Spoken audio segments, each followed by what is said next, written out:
Hi everyone, in front of me I've got a Redmi 12 and let me share with you how to reset network preferences on this device.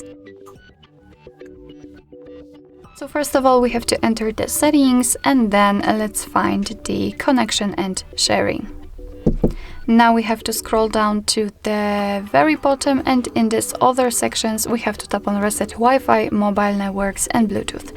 And as you can see we've got this information, so simply tap on reset settings and this information will show us that it might take several seconds and you are not able to undo this action. So simply tap on OK and basically this is it. As you can see, we've got this information, so our device successfully reset all settings. I mean, of course, network settings. Alright, so that will be all. Thank you so much for watching. I hope that this video was helpful, and if it was, please hit the subscribe button and leave the thumbs up.